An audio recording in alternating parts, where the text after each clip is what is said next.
हरे कृष्णा दोस्तों, मैं अपने चैनल चलते चलते 802 पे एक बार दोबारा से आप सभी का हार्दिक अभिनंदन और आभार व्यक्त करता हूं अपने सभी दर्शकों और सब्सक्राइबर्स के प्रति।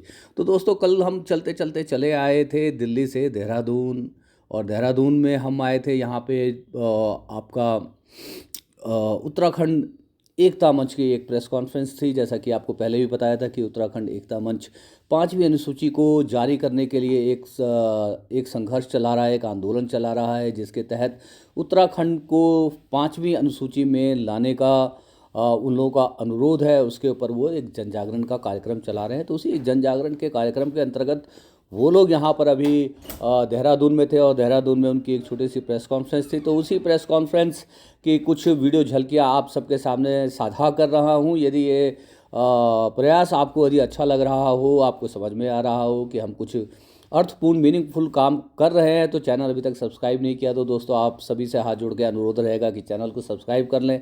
और यदि मेरे जितने भी उत्तराखंड और हिमालयन रीजन के जो सब्सक्राइबर और दर्शक हैं, उनसे अनुरोध रहेगा कि इस बात के ऊपर यदि कुछ बात आप भी लिख देंगे कमेंट बॉक्स में तो बहुत बढ़िया बात हो जाएगी। और आपको लगे कि ये उत्तराखंड की 5वीं अनुसूची की मांग जो है दूर दूर तक पहुँचनी चाहिए, तो ज़्यादा से ज़्यादा लोगों तक, अपने उत्तराखंडी भाइयों तक इस वीडियो को शेयर करके पहुंचाएं और समझें क्या है 5वीं अनुसूची। तो दोस्तों, इसी के साथ आपको छोड़े जा रहा हूं इस प्रेस कॉन्फ्रेंस की वीडियो झलकियों के साथ। तो बताइए कैसा लगा। हरे कृष्णा।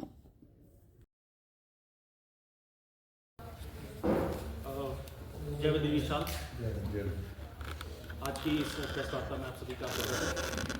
मैं अश्विनी मंडोला हूँ, उत्तराखंड एकता मंच का देहरादून कोऑर्डिनेटर। हमारे साथ हमारे राष्ट्रीय कोऑर्डिनेटर अरुण दोष जी हैं और हमारे राष्ट्रीय प्रवक्ता मामी राणा जी हैं।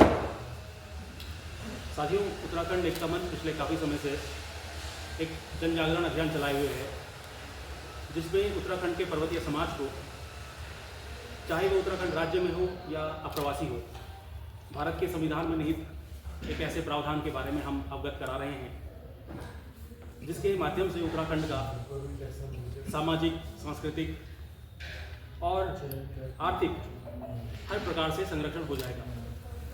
ये प्रावधान है 5वीं अनुसूची, 5th schedule of Indian constitution, जिसके माध्यम से ट्राइबल स्टेटस मिलता है। 5वीं अनुसूची ट्राइबल स्टेटस वो प्रावधान है जिसके माध्यम से उत्तराखंड के सामने जो बहुत बड़े संकट हैं, चाहे वो पलायन का संकट हो जिसके कारण गांव खाली हो रहे हैं और हमारी पर्वतीय संस्कृति पर एक खतरा पैदा हो गया है, या फिर हमारे सामाजिक ताने बाने में डेमोग्राफिक बदलाव का संकट हो, 5वीं अनुसूची के माध्यम से इन सभी संकटों का निस्तारण, समाधान हो सकता है। इसी जन जागरण कार्यक्रम के अंतर्गत 22 दिसंबर 2024 को दिल्ली के जंतर मंतर में उत्तराखंड एकता मंच उत्तराखंड के हम मूल निवासियों की एक संसद का आयोजन कर रहा है। इस एक दिवसीय मूल निवासियों की संसद के माध्यम से हम 5वीं अनुसूची और ट्राइबल स्टेटस के संदर्भ में अपनी एकजुटता का संदेश देना चाहते हैं। हमारा यह कार्यक्रम किसी दल, किसी सरकार के विरुद्ध नहीं है, बल्कि हमारे जनजागरण अभियान की एक महत्वपूर्ण कड़ी है। हम उत्तराखंड के समस्त पर्वतीय समाज का आह्वान करते हैं कि वो 5वीं अनुसूची और ट्राइबल स्टेटस के इस संघर्ष में हमें अपना सहयोग अवश्य दें, ताकि उत्तराखंड को सामाजिक, सांस्कृतिक और आर्थिक रूप से हम अपनी आने वाली पीढ़ियों के लिए संरक्षित रख सकें। हम आशा करते हैं कि आपके माध्यम से हमारा ये संदेश समस्त पर्वतीय समाज को 5वीं अनुसूची, ट्राइबल स्टेटस के बारे में अवश्य ही जागृत करेगा। अपने इस अभियान की अगर मैं बात करूं तो 5वीं अनुसूची, ट्राइबल स्टेटस के विषय में अभी तक हमने लगभग 200 से ज़्यादा सम्मेलन, छोटे बड़े, पूरे देश में अलग अलग स्थानों पर कर दिए हैं। समस्त मीडिया बंधुओं, आप सभी का यहाँ पर हार्दिक स्वागत है, अभिनंदन है। आज उत्तराखंड एकता मंच देहरादून की जो टीम है वो 5वीं अनुसूची, जो कि अन्य राज्यों में अरुणाचल, हिमाचल, अन्य प्रदेशों में लागू है, उसको लागू करने के लिए उत्तराखंड में भी 5वीं अनुसूची लागू हो। उत्तराखंड एकता मंच की जो टीम है 22 दिसंबर रविवार 2024 को दोपहर 12 बजे जंतर मंतर पर एक उत्तराखंड मूल निवासी संसद करने जा रही है, जिसके लिए हम सभी उत्तराखंडियों से, सभी मीडिया बंधुओं से अनुरोध करते हैं कि इसका मैसेज सभी उत्तराखंडियों तक जाए। सभी जितने भी हमारे मूल निवासी हैं, जितने भी हमारे प्रवासी बंधु हैं, सभी से हम आह्वान करते हैं कि आप अधिक से अधिक संख्या में जो हम अपने उत्तराखंड के लिए, जो अपना उत्तराखंड के अधिकारों के लिए, जब उत्तराखंड में 5वीं अनुसूची ट्राइब स्टेटस लागू होगा तभी हम इस पहाड़ को बचा सकते हैं, तभी हम यहाँ पर रोजगार, शिक्षा और महिला सुरक्षा की बात कर सकते हैं। इसलिए उत्तराखंड एकता मंच की टीम ने जगह जगह जाकर अन्य प्रदेशों में जो प्रवासी उत्तराखंडी हैं उन लोगों के साथ अनेकों मीटिंगें की हैं और उत्तराखंड में 5वीं अनुसूची लागू हो इसके लिए जनसंपर्क किया, लोगों को जागृत किया और आगे भी हम लोग संविधान के आधार पर उत्तराखंड में राज्य सरकार को हम एक आवेदन देंगे, एक फाइल हम लोग उत्तराखंड सरकार को देंगे और उसके माध्यम से वो केंद्र सरकार को जाएगी, जिससे कि हमारे उत्तराखंड को बचाया जा सके। उत्तराखंड की जो बड़ी समस्या है पलायन, जो कि पलायन रोजगार के, शिक्षा के अभाव से किया जाता है, वो पलायन रोका जा सके, जिसके लिए सरकारों ने काफ़ी कोशिश की है। लेकिन हम 5वीं अनुसूची के आधार पर जब हम अपने जल, जंगल और जमीन को बचाएंगे तो वो रोजगार हमारे उत्तराखंड में ही मिलेगा। हमारे उत्तराखंड के हमारे उत्तराखंडी जो निवासी है उनको बाहर प्रदेशों में, अन्य देशों में जाने की उनको आवश्यकता नहीं पड़ेगी। आज की मीटिंग का उद्देश्य यही था कि लोगों, आपने ग्राउंड में देखा होगा कि बहुत प्रकार के मुद्दे चल रहे हैं। हमारी गढ़वाली में कहावत है कि ज़्यादा बिरल अम्बो सा नहीं मरता, मतलब जिस घर में ज़्यादा बिल्लियाँ होती हैं वहाँ चूहे नहीं मरते उनसे। So we have to keep only one cat to kill all mouse inside that. तो जितने भी उत्तराखंड के जितने भी मुद्दे हैं वो एक ही मांग से पूरे होते हैं, वो है 5th शेड्यूल। भू कानून हो, जो भू कानून हमारी राज्य सरकार हमें देगी हम उसका वेलकम करते हैं। एटलीस्ट एक शुरुआत हो जाएगी जो कृषि भूमि पे लगेगी, और जो कृषि भूमि मेरे हिसाब से 4% है। अगली जो लड़ाई है वो है 100% भू कानून की, यानी कि जो 5th शेड्यूल से मिलता है। मूल निवास 1950 अगर पूरे भारत में किसी को मिलता है तो वो सिर्फ ट्राइबलों को मिलता है, जनरल कैटेगरी को कभी नहीं मिलता, ना मिलेगा, क्योंकि संविधान के अंदर आर्टिकल 19E और D, ये आप रिसर्च करेंगे तो आपको पता चल जाएगा। जनरल कैटेगरी पे 144 करोड़ जनसंख्या में पूरे भारत में मूल निवास 1950 कट ऑफ किसी को नहीं मिली है, ना मिलेगी। इस बात को समझ लें। हम वो भी हमारा ही आंदोलन है, मूल निवास 1950 भू कानून जो चल रहे ग्राउंड का आंदोलन, वो हमारे ही आंदोलन है। बस फर्क इतना है कि वो आंदोलन इस आंदोलन का एक पार्ट है। बड़ी बात क्या है? बड़ी बात है रोजगार और रिवर्स माइग्रेशन, वो इस 5th शेड्यूल से पूरा होगा। तो इस 5th शेड्यूल को ये सरकार के खिलाफ नहीं है, किसी विपक्ष के खिलाफ नहीं है, ये एक मांग है जो जन जागरण अभियान के लोगों को समझना होगा, कि उत्तराखंडी लोगों को समझना होगा कि एग्जैक्टली हमें भारत सरकार से मांगना क्या है, जो एक ही चोट में पूरा होता है। 3 लाख से ज़्यादा परिवारों को जिस दिन लागू होगा उस दिन नदी और जंगल से रोजगार मिलेगा। 7.5% सेंटर के रिजर्वेशन में हम लोग आ जाएंगे, पहाड़ के लोग, और 50% से ज़्यादा रिजर्वेशन पहाड़ में हो जाएगा। और दूसरी बात यह है कि देवभूमि जो है वो सिर्फ उत्तराखंडियों की नहीं है, वो देवभूमि पूरे भारत के लोगों की है। आपने देखा होगा कि हमारे उत्तराखंड के अंदर साउथ के ब्राह्मण हैं, हम उनको पूछते, मानते, उनकी बातों को समझते हैं। तो जो उत्तराखंड है वो देवभूमि सिर्फ उत्तराखंड के लिए नहीं है, वो देवभूमि पूरे भारतवर्ष के लिए है। और उस देवभूमि को बचाने का जो कर्तव्य है वो पूरे भारत के लोगों का है। हम तो इसलिए कह रहे हैं कि जो चाइना का टच का बॉर्डर है या जो नेपाल से टच का बॉर्डर है, अगर माइग्रेशन धीरे धीरे होता रहेगा, ऐसे कई सालों माइग्रेशन होता रहेगा, तो लोग नहीं होंगे, तो इस सुरक्षा पे भी सवाल खड़ा करता है।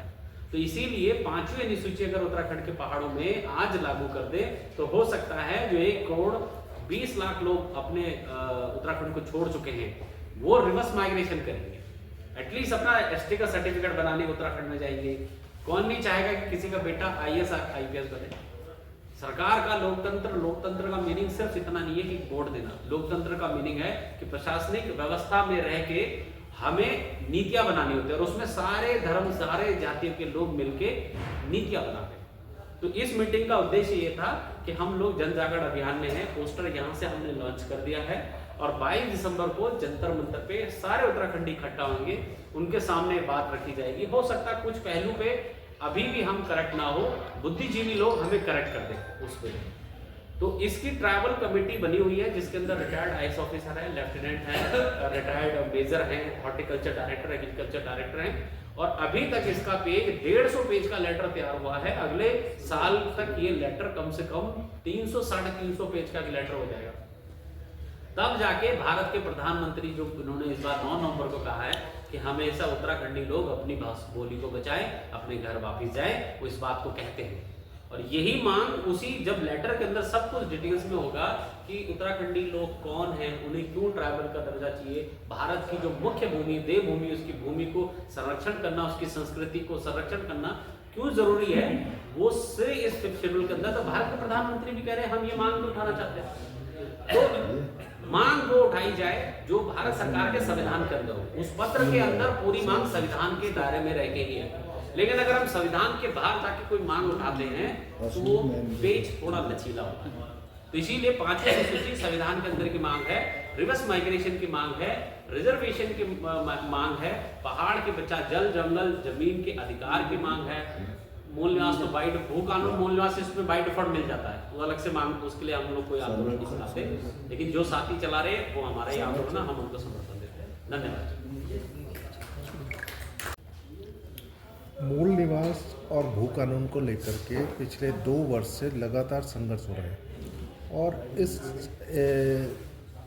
इस मुद्दे को हर एक जो राजनीतिक दल है उसको भुनाने की कोशिश में है। क्या हम माने कि जो उत्तराखंड एकता मंच है सिर्फ अब, क्योंकि अब ये मुद्दा तूल पकड़ रहा है, इसलिए आप लोग आगे आए? मेरे हिसाब से देखिए,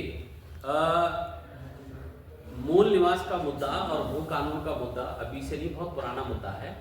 और भू कानून का मुद्दा तो मेरे हिसाब से जब से राज्य बना तब से भू कानून की मांग चल रही है। मूल निवास का मुद्दा जरूर एक नया मुद्दा है, लेकिन इस बात को हमें समझना पड़ेगा कि कोई भी कांग्रेस का या किसी बीजेपी पार्टी का, कोई अन्य पार्टी का व्यक्ति किसी ने ये स्टेटमेंट नहीं दिया है कि मूल निवास 1950 उत्तराखंड के अंदर लागू होना चाहिए। वो इसलिए नहीं देते हैं क्योंकि शासन और प्रशासन को दोनों नहीं, मेरा सवाल ये है ही नहीं। मेरा सवाल ये है कि मूल निवास और भू कानून एक ऐसा मुद्दा है जिससे हमारी भावनाएं पहाड़ के व्यक्तियों की जुड़ती हैं। हाँ। और उसको इस वक्त सभी राजनीतिक दल, इवन भारतीय जनता पार्टी हो या कांग्रेस हो, सब बोलते तो हैं, लेकिन उस पर काम करने के लिए, और अब इस मुद्दे को हर एक राजनीतिक दल भुनाने की कोशिश में है। आप भी उसी का एक हिस्सा है क्या? ये सवाल है। नहीं, हमारा देखिए ऐसा है, हमने अभी थोड़ी देर पहले हम लोगों ने कहा है कि अगर राज्य सरकार कोई भू कानून लगाती है तो उस भू कानून का हम स्वागत करते हैं, वो लगाएं।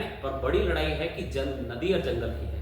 आप अगर किसी भी आंदोलन को ग्राउंड को उठा के देख लीजिए, जो 5th शेड्यूल का आंदोलन है वही आंदोलन नदी और जंगल और पहाड़ का है। इसके अलावा ग्राउंड में कोई भी आंदोलन नदी जंगल पहाड़ का नहीं है। अगर हम बात करते हैं भू कानून की या मूल निवास की जो बात करते हैं, तो देखिए वो जो दल उठा रहे हैं, जो भी लोग इसको उठाते हैं, अभी तक हमने जितनी भी मीटिंगें जिन लोगों से भी करी है, जिन एमएलए से करी है, जिन एमपी से करी है, जिन भी, उन्होंने यही आंसर दिया है कि 5th शेड्यूल के बारे में हमें जानकारी का अभाव था। उन्होंने क्लियर कहा है। अब जब ये 5th शेड्यूल का मुद्दा उनकी टेबल पे गया है तो उनको भू कानून और मूल निवास का मुद्दा छोटा लगने लगा है। असली लड़ाई नदी और पहाड़ की है। तो अब हम जो उसके पार्ट है, देखिए हमने पहले भी कहा है कि हम कभी भी किसी भी आंदोलन के खिलाफ नहीं है, लेकिन ये जरूर है जो बेस्ट ऑप्शन है हमने उसको समाज के आगे रख दिया है। तो समाज की जिम्मेदारी है कि भाई उसको एग्जैक्टली रोजगार चाहिए या सिर्फ भू कानून चाहिए या सिर्फ नदी पे अधिकार चाहिए या सिर्फ वनों पे अधिकार चाहिए। तो असली मुद्दा तो रिवर्स माइग्रेशन का ही तो है। उत्तराखंड स्टेट को अगर नोटिस करेंगे कि पलायन आयोग का सबसे मुख्य काम तो यहीं पे है, और जगह पलायन आयोग नहीं बने हुए इतने बड़े बड़े जिस हिसाब से हमारा पलायन, तो ये मुद्दा लगेगा। जैसे अरूप जी अभी जैसे मूल निवास भू कानून के ऊपर भी बहुत गहमा गहमी है, बहुत बुगाहट है और कुलबुलाहट है उत्तराखंड के, उस पर उसकी काफ़ी चर्चा होती है मैदानी इलाकों में।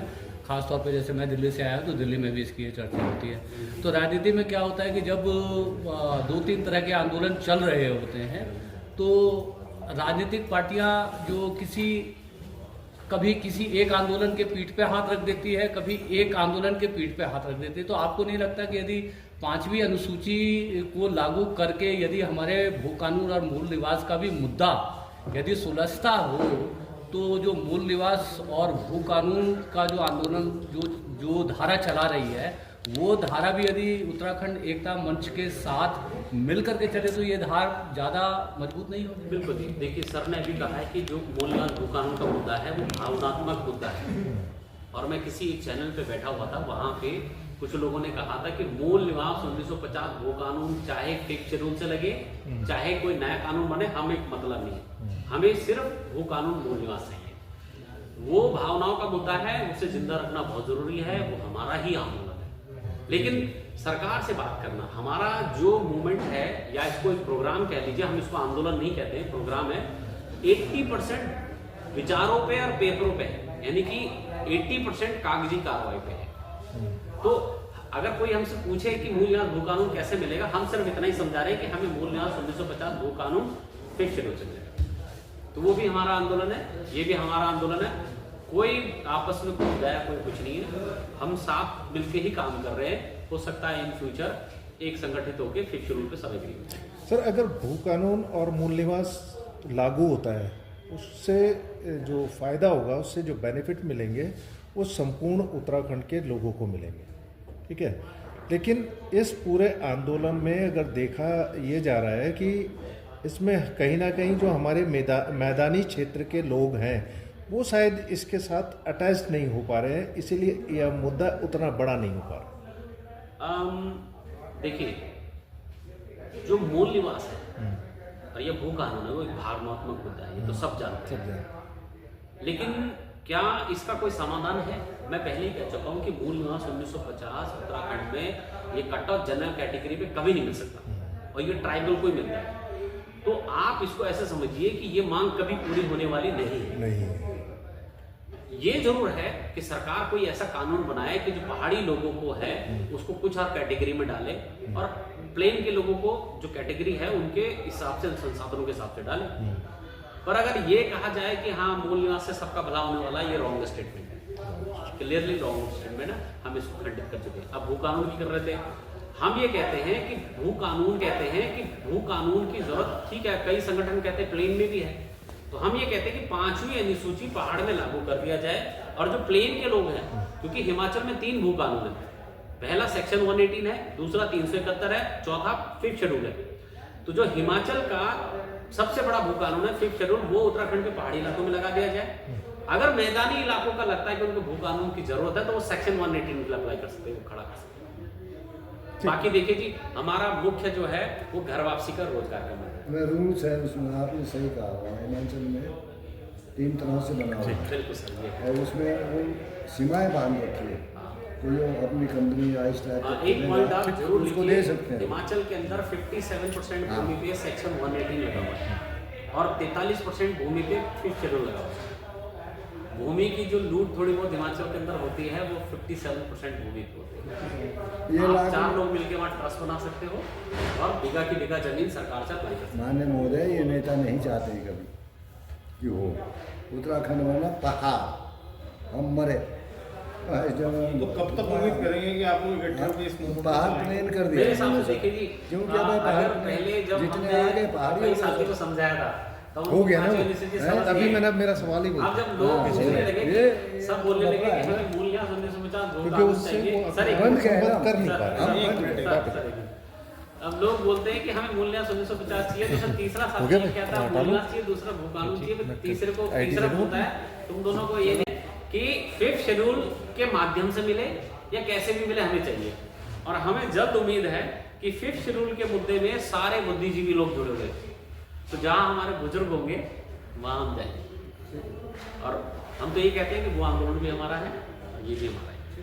सब लोग कमी लोग तो हैं, ये ले लो, सबका ले लो यार। हाँ, दूसरा सर एक बात और है, क्योंकि देखिए मैदानी इलाकों में आजकल आप देख ही रहे हो कि एक आप सारी हर चीज़ में कहीं ना कहीं अब जैसे ये भी है तो संविधान का संविधान के अंदर जो है 5वीं अनुसूची आती है, तो कहीं ना कहीं उसमें मतलब देश का संसद और जो है विधानसभाएं आती हैं, तो राजनीति कहीं ना कहीं राजनीति के जरिए ही हमें ये सारी चीज़ें मिल पाती हैं। अभी जैसा मैंने एक स्टडी पढ़ी था, एक आर्टिकल पढ़ा था कि जैसे उत्तराखंड के अंदर करीब 35% जो ज़मीनें हैं उस पर जो है बाहरी जो है लोग खरीद फरोख्त के जरिए काबिज हो चुके हैं। जैसे अभी कुछ ज़मीन जो है मैदान के इलाके या जो उत्तराखंड डोमिसाइल के लोग नहीं है वो खरीद सकते हैं। तो उसमें बताया जाता है कि बहुत बड़ा स्कैम हुआ। जैसे मेरी फैमिली में समझ लीजिए 4 आदमी हैं, तो मैंने जो है मेरे फैमिली के 4 आदमियों ने 4 जगह खरीद ली। इस तरह से जो है एक बहुत बड़ा हिस्सा जो बाहर के लोगों ने उत्तराखंड की ज़मीन पर जो है काबिज हो गए। मगर जैसा कि मुझे उसकी ज़्यादा नॉलेज नहीं है, आपने जिन एक्ट का जो है जिक्र किया हिमाचल में, तो क्या आपको नहीं लगता कि मतलब कुछ जल्दी में जब तक कि 5वें शेड्यूल तक हम पहुंच नहीं पाते, ये इम्प्लीमेंट नहीं हो पाता, तब तक जो है जो धामी सरकार जो इस तरह के जो मतलब खरीद फरोख्त है उसके ऊपर लगाम लगाए या बंद करे? क्योंकि ये अभी जो है आपका उत्तराखंड जो मैदानी क्षेत्र के अपर क्लास का एक मतलब सेकंड होम थर्ड होम का ऑप्शन बन गया है। लोग जो है मतलब एक जैसे पहले फार्म हाउस बनाते थे, एक ऐशगाह की जगह बन गई है, जिसकी वजह से जो मैदानी क्षेत्र की बुराइयां जो है इस देवभूमि पर आ रही हैं और बहुत सारी ऐसी आपराधिक घटनाएं खासतौर पे महिलाओं के प्रति यहाँ पर इस उत्तराखंड में हुई हैं, और जिसके ऊपर इस उत्तराखंड का समाज ही मतलब पूरी तरह से एकजुट होकर मुखर होकर नहीं बोले। इसके बारे में देखिए, इस चीज़ को तो मानते हैं कि हमारी सरकार जो राज्य सरकार है उन्होंने माना है कि गलती हुई है, और इसीलिए वो एक कमेटी उन्होंने बैठा दी कि जिन्होंने अगर खरीद फरोख्त करी है तो उसका वो समाधान करने जा रहे हैं। जी जी, ये गलती है जिसको सुधारा जा सकता है। जी जी। दूसरी बात कर लेते हैं 5th शेड्यूल की। अगर जिस दिन ये उत्तराखंड की धरती पे लग जाएगा, जिन भी बाहर कॉर्पोरेट या किसी ने भी अगर ये जमीन खरीदी है, तो जो जमीन ट्राइबलों से खरीदी है वो वापस ट्राइबलों को वापस हो जाए, क्योंकि 5th शेड्यूल के अंदर जो कानून है कि ट्राइबलों की जमीन सिर्फ ट्राइबल को ही बेची जा सकती है, ट्राइबलों से खरीदी हुई जमीन भी ट्राइबलों को बेची जाए। हाँ, ये एक पॉइंट हुआ है, क्योंकि इससे हमारी जमीन बच जाए। हाँ, क्योंकि ये जो की पॉइंट्स है मतलब 5वें अनुसूची की, क्योंकि आप जानते हो कि हम जिस दौर में हैं लोगों में धैर्य की बहुत कमी है, और जितनी भी अनुसूचियां हैं बहुत डिटेल में होती है। तो जैसे क्या है कि इसके मतलब मुख्य जो की फीचर्स है वो किस तरह से मतलब उत्तराखंड के वेलफेयर, उत्तराखंड के इंटरेस्ट को प्रोटेक्ट करेंगे, वो मतलब वो जो बातें जो है सिर्फ उत्तराखंड के लोगों को ही नहीं, इवन जो भी जितने भी स्टेक होल्डर हैं, जैसे कि आपने बताया कि उत्तराखंड एक देवभूमि है, वो देवभूमि खाली उत्तराखंड की नहीं है, समूचे भारत की धरोहर है। तो ये समूचे भारत के लोगों को या जो आसपास के जो मतलब लोग हैं जो ज़्यादा वो होते हैं, उनको इस बारे में पता होना चाहिए, शिक्षित होना चाहिए 5वें शेड्यूल के जरिए हम किस तरह अपने इस धरोहर को बचा सकते हैं। क्योंकि जिस तरह से हमारे तीर्थ क्षेत्रों को पिकनिक स्पॉटों में तब्दील किया जा रहा है, और जिसकी वजह से जो है पहाड़ों में जो बेतहाशा मतलब ये श्रद्धालु नहीं है, ये जो इतनी जो भीड़ आ रही है यहाँ पे, ये मतलब जो ये श्रद्धालु नहीं है, ये हमारे सारे जो मतलब तीर्थ क्षेत्र हैं उनकी जो है तो उसकी जो है शुचिता को भंग किया जा रहा है। तो इन सब चीज़ों पे मैं एक चीज़ बताता हूँ कि जैसे कि बाहर का कोई भारी लोग कोई वर्ड नहीं था, पूरे देश में हर नागरिक को कहीं भी रहने का, रोजगार करने का अधिकार है। लेकिन ये जरूर है कि भारत के संविधान के अंदर आर्टिकल 19(5) एक प्रावधान देता है कि जो ट्राइबलों की भूमि है या जो ट्राइबल के देवी देवताएं हैं उनको संरक्षण करना भारत सरकार का दायित्व बन जाता है। तो जो मैं थोड़ी देर पहले कह रहा कि आर्टिकल 19E या D जहाँ पे 5th शेड्यूल लागू होगा, यानी कि आर्टिकल 19(5) लागू होगा, वहाँ पे E या D कामयाब नहीं होते, वहाँ फेल हो जाते हैं, वहाँ चलते ही नहीं, जैसे यूसीसी ट्राइबल वाले इलाके में। तो अभी जो है ये मुद्दा 1 साल पहले उठा है, और 1 साल में अगर 200 से ज़्यादा मीटिंगें हो रही है बड़ी, जिसमें से 105 बड़ी मीटिंग होती है, ये तो जन जागरण का अभियान जो है वो बौद्धिक रूप से होना चाहिए। अभी होने वाले टाइम पे हम कॉलेजों के अंदर एकेडमिक सेमिनार करने वाले हैं, उन बच्चों को बताने वाले हैं कि एग्जैक्टली हमें चाहिए क्या। जी तो ये टाइम लगेगा। जिस मुद्दे को, जो भू कानून का मुद्दा है, उसको 24 साल से छोटा नहीं हो, 24 साल का बड़ा बच्चा होता है भू कानून का मुद्दा, है ना। उसको 1 साल के भू कानून ने इतना, इस 5th शेड्यूल के मुद्दे ने 1 साल में इतनी तूल पकड़ ली है कि विधानसभा के अंदर प्रताप नगर से विधायक ने प्राइवेट बिल जमा करा। हाँ, तो जब 1 साल में 5th शेड्यूल का मुद्दा विधानसभा के अंदर आएगा प्राइवेट बिल के माध्यम से, अगर इस पर चर्चा हो गई तो इससे बड़ा मुद्दा कोई नहीं उत्तराखंड के पास। फिर जो जितने भी लोग हैं या जो भी लोग अपनी पॉलिटिकल एम्बिशियस के माध्यम से कोई भी मुद्दा उठा के उत्तराखंड की छाती पे बैठ के अपनी राजनीति करना चाहता है, वो बंद हो जाएगी दुकान पर। फिर वो सामाजिक मुद्दे में रहेगा। और बाकी धामी सरकार जी है, तो देखिए हम तो अपनी सरकार से उम्मीदें लगा सकते हैं जी बिल्कुल। और हो सकता है कि हमारी जो ट्रैवल कमेटी है वो डेलीगेशन राज्य सरकार से या भारत सरकार से दोनों से मिले और फिर अपनी बात को डॉक्यूमेंट के माध्यम से ला के discussion on paper on the table होना चाहिए। ऐसे नहीं कि हम ग्राउंड पे 2 लाख लेके 1.5 लाख लेके आंदोलन करना स्टार्ट कर दें किसी, इससे फायदा सिर्फ विपक्ष को, और हम यहाँ विपक्ष के पक्ष में नहीं बैठे। जी जी तो समाज के पक्ष में बैठ के हमें बौद्धिक विचारधारा से इस मूवमेंट को चलाना। तो अभी जो बड़ी बड़ी मीटिंगें हैं वो अगले हम 8 से 9 स्टेटों में काम कर रहे हैं। और जो बुद्धिजीवी वर्ग है, मेरे पिताजी मुझे बात बताएंगे तो उनके 4 लड़कों को पता चल जाएगा जी इस बात